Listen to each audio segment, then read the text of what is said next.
El Shinta News and Talk. Dengan polemik mengenai sistem pemilu 2024, proporsional terbuka atau tertutup terus mengemuka, Skala Survei Indonesia atau SSI merilis hasil jejak pendapat soal pilihan masyarakat terhadap sistem pemilu. Hasilnya, 63 responden memilih sistem pemilu tetap menggunakan proporsional terbuka atau coblos caleg. Nah, bagaimana penjelasannya? Kami temui Direktur Eksekutif Skala Survei Indonesia, Abdul Hakim. Kami buka line telepon untuk Anda 0215869000, SMS WhatsApp di 0811806543. Getar Pemilu 2024. Halo, selamat malam Mas Aab. Halo, selamat malam Mas Rio. Ya, Mas Aab, survei ini dilakukan sejak kapan Mas Aab? Sejatinya survei ini sudah kita lakukan beberapa bulan yang lalu, Mas Rio. Tapi karena sekarang lagi ada gugatan terkait sistem pemilu proporsional terbuka yang dilakukan oleh beberapa politisi, untuk itu ada baiknya kita ingatkan karena ini menjadi diskursus menarik oleh publik yang terus menghangatkan situasi politik nasional saat ini, Mas Rio. Jadi survei itu dilakukan karena ada wacana itu ya, dan merespon bagaimana respon masyarakat, kira-kira begitu ya? Betul, Mas Rio. Oke, jadi hasilnya 63% responden memilih sistem pemilu tetap digunakan dengan proporsional terbuka. Ya, sebetulnya perdebatan ini sudah sejak awal-awal kita melakukan atau mendesain sistem pemilu, Mas Rio. Jadi terkait dengan apakah kita menggunakan model pemilihan secara proporsional tertutup untuk menentukan calon-calon yang akan duduk di DPR RI, itu perdebatannya sudah sangat panjang gitu ya. Nah, ini sebetulnya hasil buah dari reformasi 98 yang salah satu tuntutannya adalah mereduksi kolusi, korupsi, dan nepotisme. Nah, kenapa agenda ini menjadi penting? Karena pada saat itu parpol yang begitu berkuasa, begitu dominan terhadap situasi politik nasional dianggap telah melahirkan banyak koruptor-koruptor di dalamnya tanpa sedikit pun melibatkan masyarakat.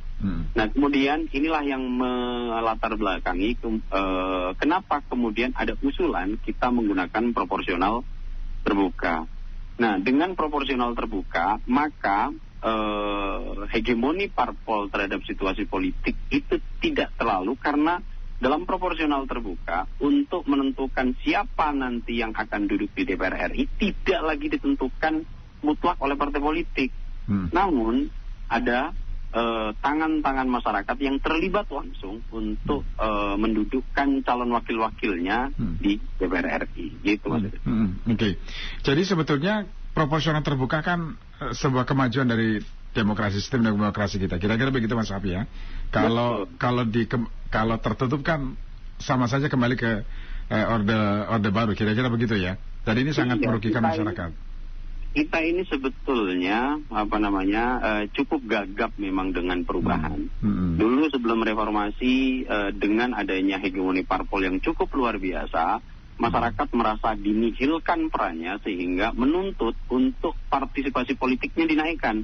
Nah, salah satu rute yang dibangun adalah sistem pemilu dengan proporsional terbuka. Nah, setelah 24 tahun reformasi berjalan, kita seolah-olah sedang gagap dan ingin merepetisi sejarah ke era sebelum ide proporsional terbuka ini lahir, yaitu era Orde Baru dan Orde Lama. Kita kembali lagi menyerahkan hegemoni penentuan anggota legislatif itu ke partai politik murni, karena memang salah satu alasan dari penggugat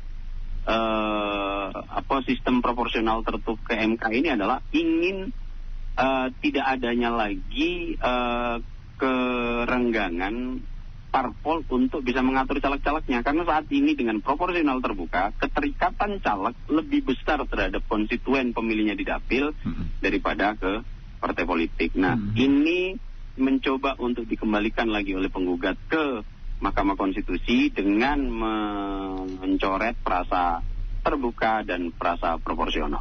Iya. Oke, baik. Mas Ab, kita buka line telepon, kita beri kesempatan ke pendengar.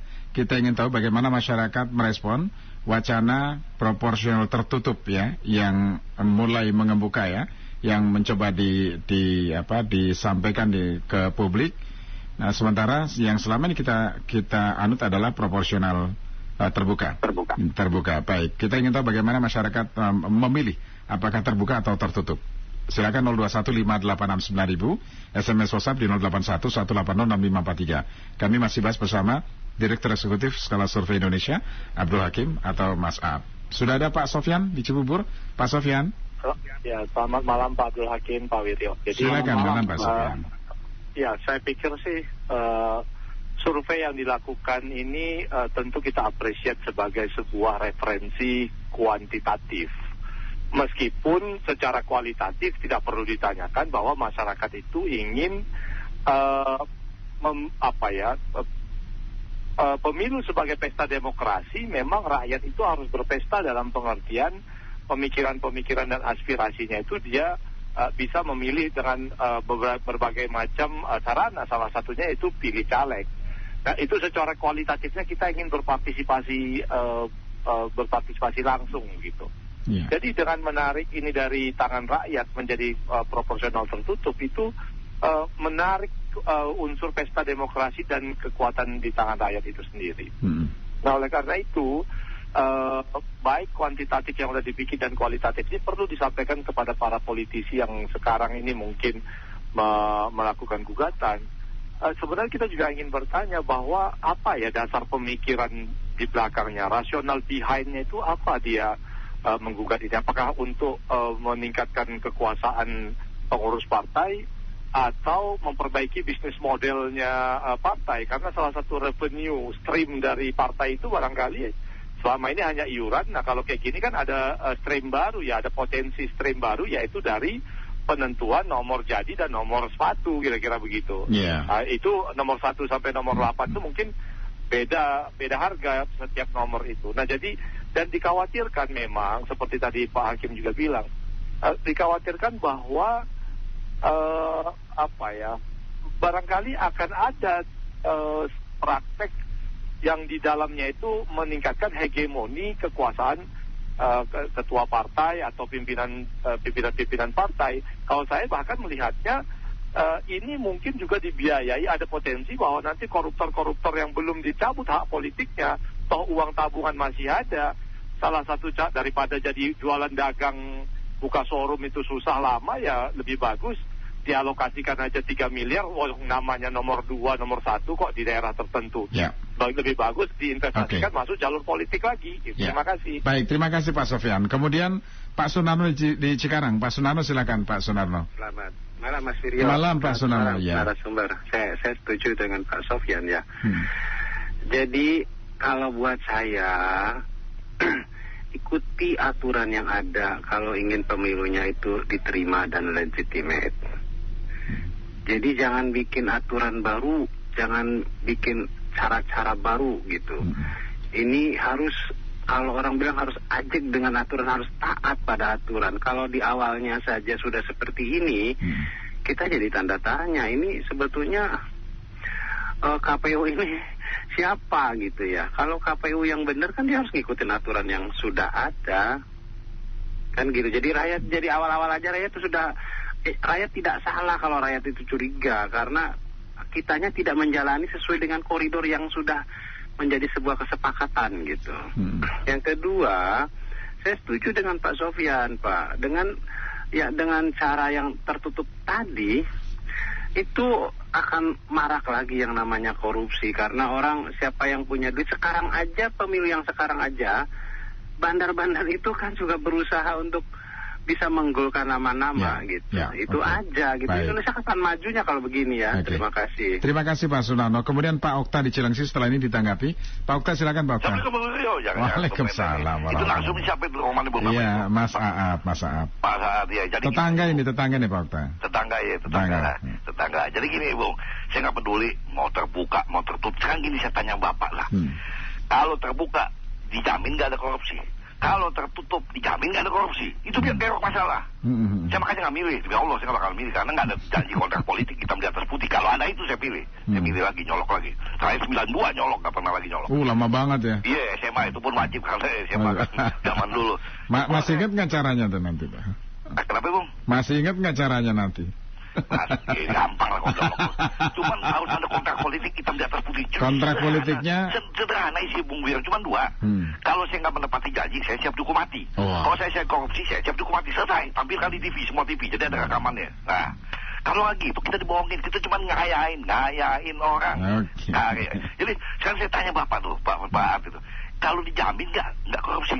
Dijamin nggak korupsi kalau dua-duanya sama aja, terkait korupsi baik, apa gunanya? Begitu Bang Wirjo. Terima kasih. Assalamualaikum. Terima kasih. Waalaikumsalam warahmatullahi wabarakatuh. Pak Okta di Cilengsi, langsung ditanggapi Mas Ahmad. Iya, menarik gitu apa yang disampaikan Pak Okta, bahwa ada jaminan nggak sih mau tertutup, mau terbuka, tidak akan ada korupsi yang akan hadir di sistem politik kita. Korupsi itu seperti dua mata uang ya, kalau dalam teori politik dengan kekuasaan. Maka kita tidak begitu heran kalau saat ini sudah kerap kali kita dengar ada adagium populer yang dikeluarkan Lord Acton itu, bahwa power tentu corrupt, absolute power corrupt absolutely. Sejatinya demokrasi hadir itu untuk memenuhi prinsip ini.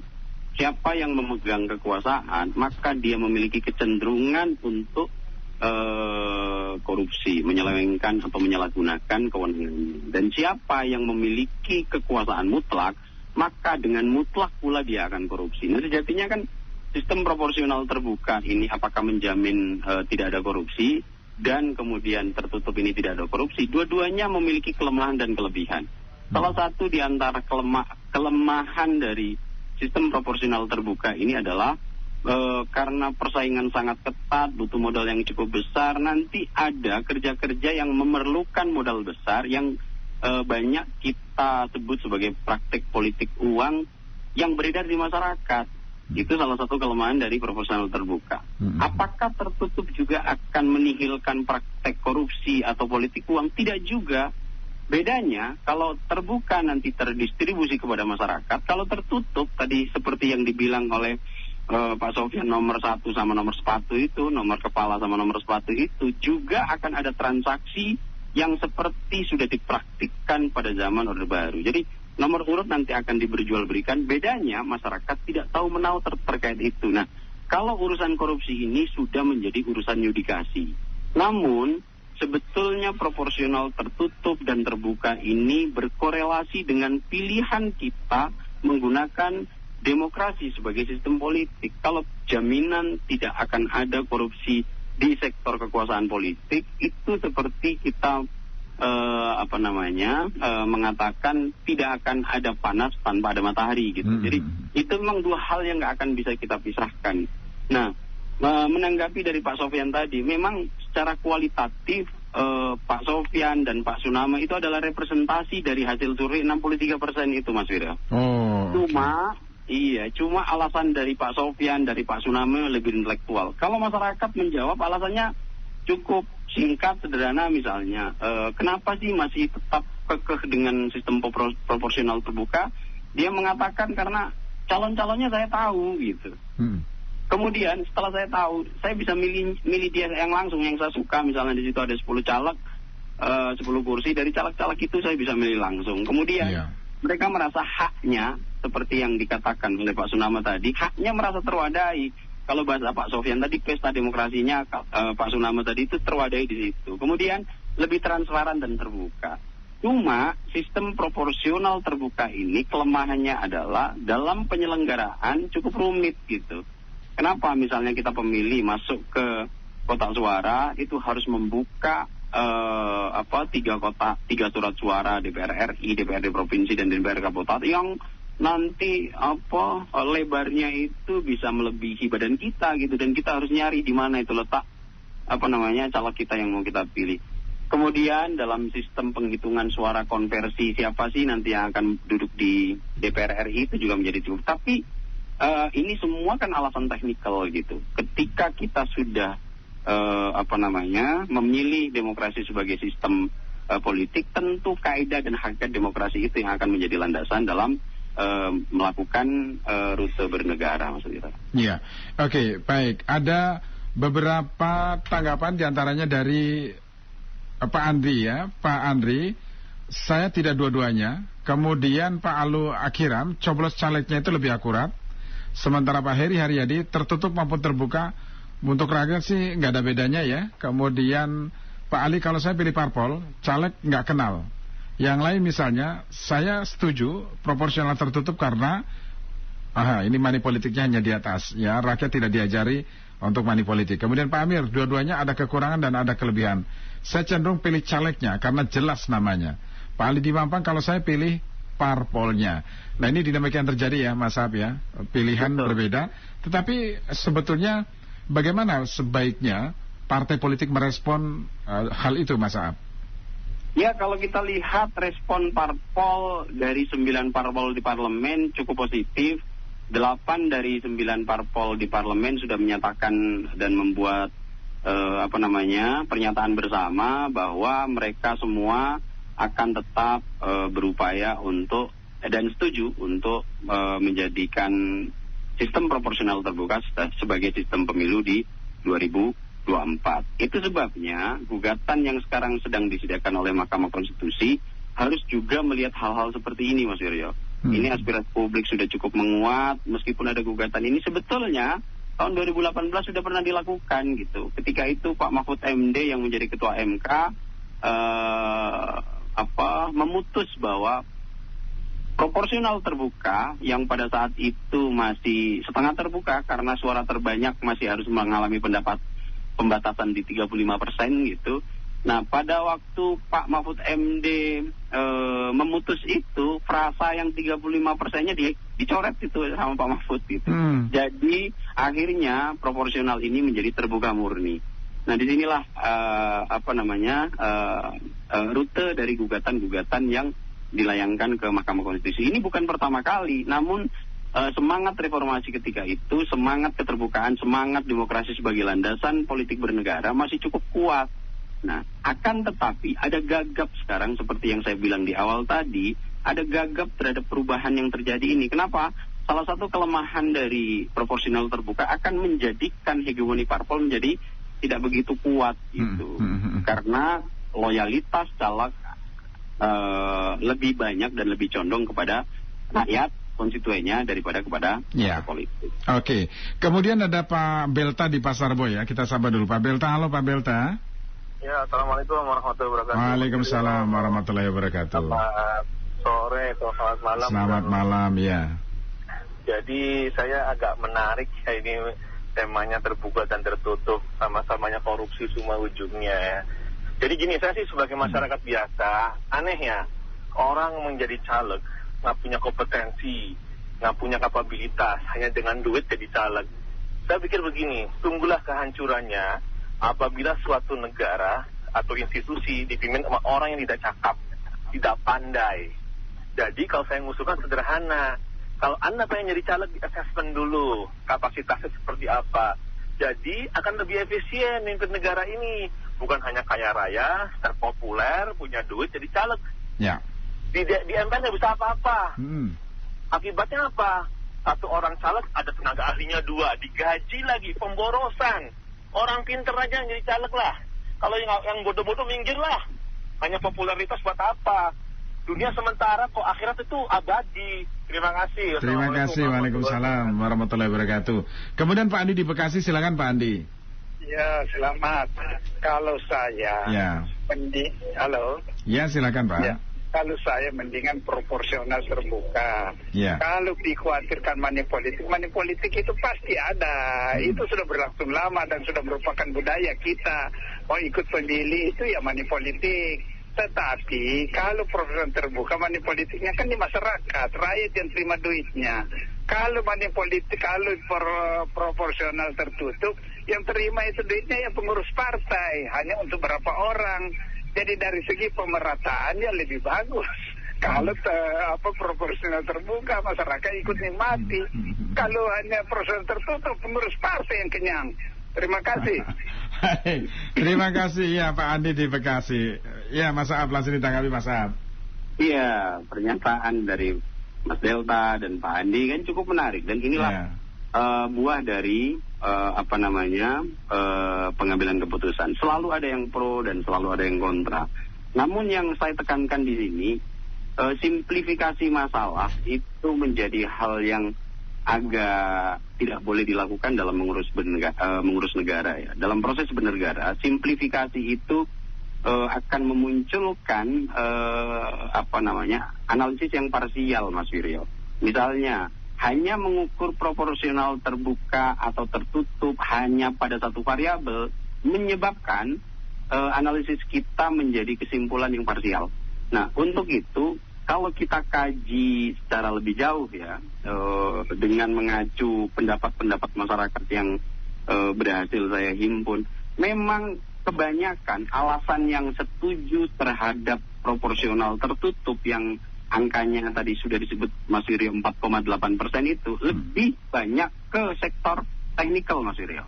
Misalnya biaya pemilu mahal, kemudian terlalu banyak pilihan, pemilu jadi lama, adanya politik uang yang beredar ribet. Jadi rata-rata alasan yang mewadahi setuju kembali ke tertutup itu semuanya alasan teknikal. Tapi kalau kita lihat tadi alasan yang setuju pada proporsional terbuka lebih banyak mengandung substansi demokrasinya gitu. Misalnya dapat mengetahui calon-calonnya. Demokrasi pada hakikatnya adalah bagaimana perwakilan dari individu per individu, karena kita adalah one man one vote, untuk aspirasi itu bisa diagregasi dan diartikulasikan oleh wakilnya gitu, wakilnya. Nah, jika kemudian wakilnya ini dipilih langsung di DPR RI yang nanti akan diagregasi dan artikulasikan menjadi kebijakan politik, ada kedekatan antara individu yang punya one man one vote ini dengan wakilnya yang ada di DPR RI. Tentu ini akan menjadi kelebihan. Dan ketika masa-masa reses, anggota-anggota DPR RI yang sekarang duduk di Senayan dengan adanya proporsional terbuka tidak akan kemudian hanya ongkang kaki di rumah. Tentu mereka akan rutin menyapa konstituennya, menanyakan persoalan apa yang sedang dihadapi, kemudian mencoba membantu dengan mencari solusi melalui kebijakan politik. Tentu proses-proses yang memenuhi asas demokrasi inilah yang menjadi representasi dari 63% yang masih setuju pemilu 2004 dihelat menggunakan proporsional terbuka.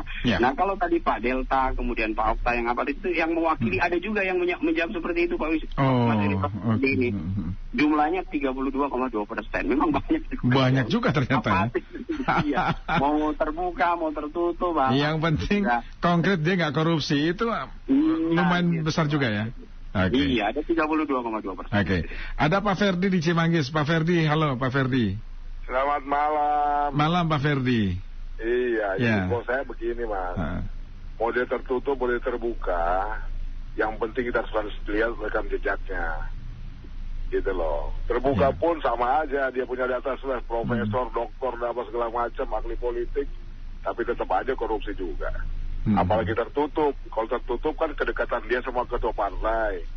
Gitu loh. Kita memilih kucing dalam karung, gitu loh. Tapi kalau memang bisa disampaikan siapa saja kandidat baru rekam jejaknya ditunjukkan bahwa dia tidak korupsi dan segala macam yang baik-baik, ya itu kan bisa aja masyarakat bisa pilih gitu loh.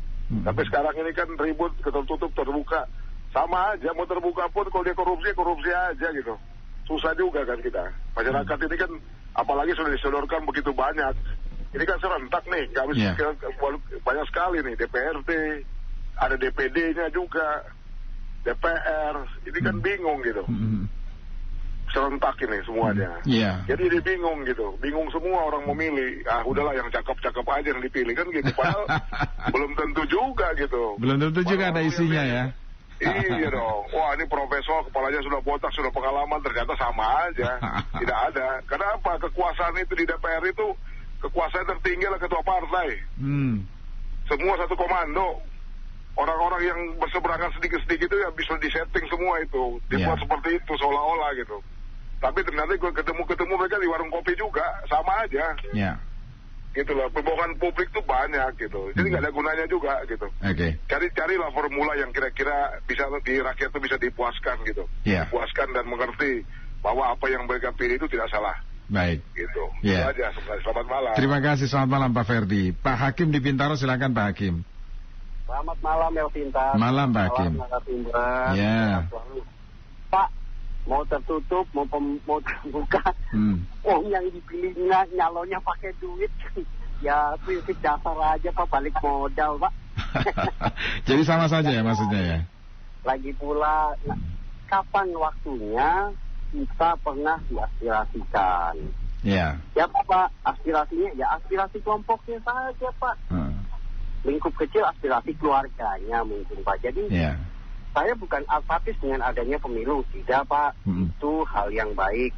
Tapi setelah era reformasi, kebetulan Pak, saya mantan alumnus 98 lah. Saya nggak bilang saya membebaskan negara ini, tidak. Nggak dibebaskan, malah lebih terpenjara kok sekarang. Ya, jadi tidak ada pengaruh apapun. Tapi Pak, sistem kolektifnya, sistem pemilihannya, sistem pencalonannya, penjaringannya untuk duduk di partainya, kasih saya satu pun Pak, kasih saya bukti, kasih kami masyarakat bukti yang tidak pakai duit. Pak, kalau Bapak sudah keluar 500 kan ada yang apa tanpa mahar Pak. Yang kapan yang menang Pak yang tanpa mahar? Boleh saya dikasih tahu Pak? Ya boleh? Kan slogannya begitu Pak. Ya coba Pak, partai yang merah, yang kuning, yang hijau, yang putih, yang hitam, yang tanpa mahar boleh duduk. Jadi pasti ada mahar ya di situ ya Pak. Masyarakat tidak bodoh. Ya Pak, hanya masyarakat tidak punya kemampuan. Ya, tidak bisa apa-apa masyarakat karena pembodohannya memang dibuat. Sistemnya dibuat untuk membodohi masyarakat. Kebetulan masyarakatnya senang dibodohin. Tapi balik lagi karena faktor perut Pak. Ujung-ujungnya karena semua faktor perut. Duit juga ujung-ujungnya ya. Ya, 100 ribu nanti diterima, 5 liter minyak, 10 kilo beras nanti diterima, nanti dipilih lagi ya. Habis itu 6 bulan, 7 bulan kemudian dia kena KPK, ditangkap, nego-nego, korupsi, hukumannya cuma 3 tahun, potong masa pertahanan, habis itu duduk lagi. Itu kalau, jadi... Kita dapat poinnya Pak Hakim. Ya, terima kasih Pak Hakim. Kemudian ada Pak Demas di Bekasi. Pak Demas, silakan Pak Demas. Selamat malam, Bung. Malam. Ya, Pak Demas. Oke, soalnya suaranya hampir sama dengan Bung Asrofi. Oh gitu ya. Selamat malam juga Pak Narasumber. Ya. Selamat malam Pak. Jadi kalau saya memperhatikan semua pendapat-pendapat, memang itu hak dari semua orang. Iya. Tapi tolong kita juga jangan melihat jeleknya demokrasi kita. Kita nggak usah jauh-jauh, kalau kita ke Malaysia aja Pak. Orang Malaysia tuh salut dengan Indonesia. Kita bisa memilih langsung pemimpin kita. Sementara mereka nggak bisa. Thailand nggak bisa. Orang tetangga-tetangga kita tuh salut dengan kita loh. Jadi kalau menurut saya harus dibedakan. Demokrasi itu mau tidak mau, suka tidak suka, ya memang harus kita lakukan setiap 5 tahun. Karena kita bukan negara kerajaan yang nunggu rajanya mati baru ganti, bukan. Jadi kita harus bedakan juga dengan nanti ujung-ujungnya korupsi. Loh, itu tergantung manusianya kalau saya bilang. Memang yang paling baik itu kayak di Amerika, orang-orang kaya yang jadi anggota parlemen, memang. Tapi kita kan nggak bisa begitu. Dan itu saya rasa kembali ke manusia. Nah, kalau kembali ke tertutup atau terbuka, saya melihat sih tetap lebih bagus terbuka dibanding misalnya kita keterwakilan waktu zaman Orde Baru misalnya ya, atau tertutup. Nah sekarang kita terbuka lebih baik. Saya 3 kali pemilu terakhir menjadi KPPS, walaupun kita sampai malam, tapi namanya pesta demokrasi ya senang fine-fine aja, senang aja gitu. Karena kita yang teman-teman KPPS tuh beranggapan ya kapan lagi kita berbakti buat negara gitu kan istilahnya, walaupun dari lingkup terkecil ya, biasanya KPPS tuh lingkup RT ya. Tapi senang-senang aja. Dan jangan lupa, pemilu itu putaran uangnya luar biasa loh. Dan yang menikmati juga tukang kaos, tukang bendera, yang di pinggir-pinggir jalan, yang dicetak, yang sekali nyetak banyak. Mereka juga merasakan efek pemilu di satu sisi. Jadi janganlah kita selalu melihat jeleknya semua gitu. Tetap masih ada bagusnya kok. Terima kasih, selamat malam. Selamat malam Pak Demas di Bekasi. Lebih baik proporsional tertutup seperti CLBK, cara lama dibuka kembali seperti zaman Orba, nanti penguasa yang menentukan, tidak banyak biaya yang dikeluarkan. Ini Pak Haga. Kemudian Pak Hidayat, mau tertutup atau terbuka yang penting para caleg harus tahu dulu bahwa pekerjaan ini pekerjaan yang sifatnya pengabdian. Ya, kalau cuma berpikir ingin pulang modal dan mau lebih kaya lagi, lebih baik jadi pengusaha, ya.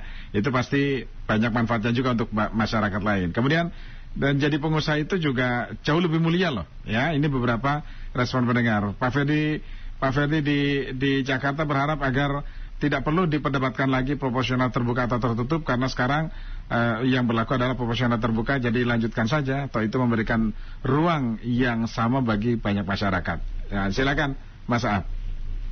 Iya, lagi-lagi itulah Mas Rio, semua dari telepon dari Pak Ferdi, Pak Hakim, Pak Delta, Pak Andi, Pak.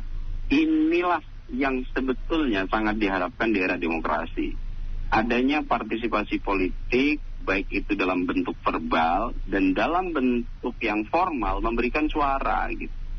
Nah, memberikan suara ini menjadi penting untuk apa? Sebetulnya kita juga, kalau tadi Mas yang terakhir tadi memberikan kontribusi terhadap negara dengan menjadi anggota PPS, kita minimal bisa menentukan siapa wakil kita yang akan duduk di parlemen, yang akan mengagregasi dan mengartikulasikan apa yang kita inginkan untuk menjadi sebuah kebijakan politik.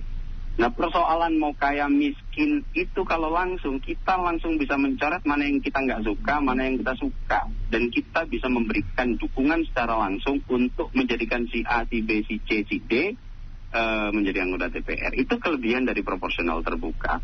Nah, ada pendapat tadi yang menyatakan bahwa kalau dengan tertutup memang nggak ribet. Surat suara menjadi kecil, kemudian tadi surat suara kita sudah harus memilih anggota DPR RI, DPRD provinsi, DPRD kabupaten kota. Saya mencoba untuk duduk di ruang tengah, mengamati dari atas gunung gitu Mas Wiro, semua perdebatan-perdebatan ini. Tapi ada pula juga, dan yang tidak sedikit tadi yang 32% di survei itu, yang kemudian a priori dan apatis, nggak penting lah yang nggak begini-beginian, yang penting nih. Saya menggarisbawahi, ini semua adalah kritik keras terhadap partai politik. Kita tahu bahwa partai politik adalah satu-satunya lembaga atau satu-satunya institusi negara yang diberikan kepercayaan untuk mengelola negara secara ansih. Kebijakan politik yang hadir untuk mengikat dan mengatur seluruh gerak-gerik masyarakat itu hadirnya dari DPR. Meskipun secara representasi formal akan diwakilkan kepada eksekutif. Nah, kritik keras ini ada baiknya. Itu dan oleh partai politik, sehingga hal-hal yang tadi bikinlah formula yang mau tertutup, mau terbuka, yang penting tidak korupsi. Ini dua hal yang berbeda tentang sistem pemilu dengan penanganan korupsi. Nah, ini adalah kritik lagi terhadap sektor lembaga yudikasi kita. Jadi memang kita membahas negara tidak bisa parsial, tidak bisa hanya satu sektor untuk bisa membedah sektor yang lain. Makanya ada baiknya aspirasi-aspirasi yang seperti ini didengarkan oleh lembaga-lembaga formal negara untuk langkah perbaikan-perbaikan ke depan, Mas Ida. Oke, baik. Jadi itu poinnya ya, Mas Aab. Apapun demokrasi harus tetap berlanjut secara lebih baik lagi ke depan, jangan malah mundur. Kira-kira begitu ya. Betul. Dan secara pribadi saya berharap juga MK memutuskan untuk sistem pemilu di 2024 yang sekarang sedang digugat ini juga memperhatikan semua aspirasi-aspirasi yang muncul dengan suara-suara pendapat melalui Sinta, melalui media sosial, melalui media online dan lain-lainnya, Mas Yudha. Baik, Mas Aab, terima kasih sudah bersama kami, Mas Aab. Selamat malam, Mas Aab. Terima kasih, Mas Yudha. Semoga sehat senantiasa. Pendengar dengan tadi Direktur Eksekutif Skala Survei Indonesia, Abdul Hakim. Elshinta News and Talk.